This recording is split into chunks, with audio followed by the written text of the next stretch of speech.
За хуучин донорын тухай хууль одоо мөрдөж байгаагаар тийм ээ. Эрэгтэй эдис шилжүүлэн суулгах хууль гэдэг. Нийгэмд баггүй талцал хуваагдал бас нэлээдгүй асуудлуудыг үүсгэсэн.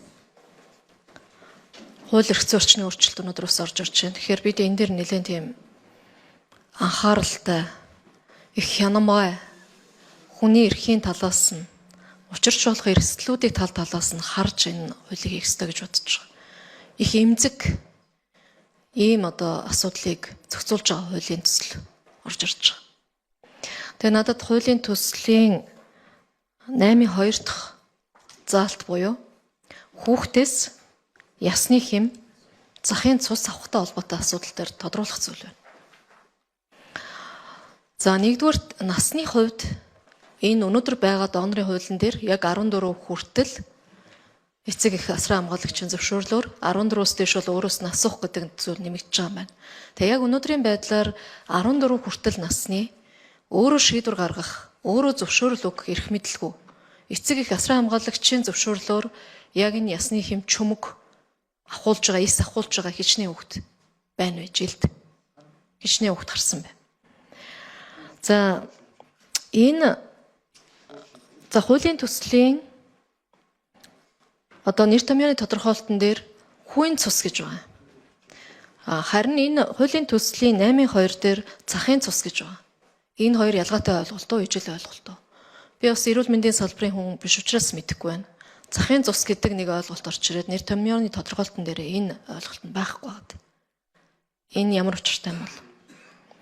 За өнөөдөр хүчин төгөлдөр мөрдөгдөж байгаа донорын тухай хуулийн 18.3 дээр хүүхдээс ясны хэм, үүдэлс, чөмөг, хүүийн цуснаас бусад эд эрхтэн эс шилжүүлэн суулгах зорилгоор авахыг хориглоно гэсэн заалт байсан.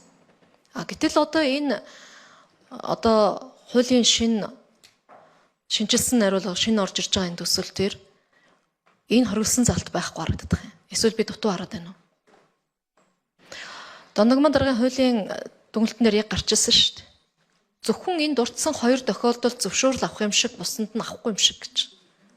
Уг нь бид нар чи хүүхдийг донор болгохыг хатуу хоригддаг улс орно шүү дээ. Тэгэхээр энэ хатуу хоригдсан заалт маань хайчиж юу?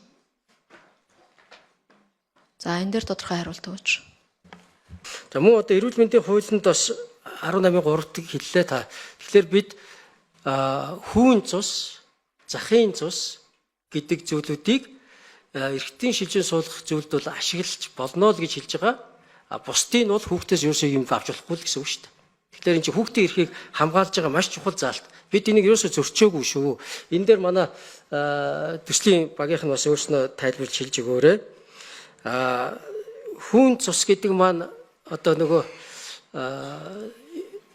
жирэмсэн эмэгтэй яг төрөх процесс яаж байгаа хүүг л хэлж байгаа шүү дээ, тийм ээ. Тэрийг л хүүн цус гэж хэлээд байгаа юм. Тэр бол яг төрөх процесс тэр хүүн цусыг технологиуд их сайжирчихсан, тэрийг цуглуулж авдаг болчихсон. Тэр дотроос үүдэлсийг авч үржүүлж тэгээд эмчилгээнд хэрэглэх энэ судалгааны ажлууд их эрчимтэй явж байгаа.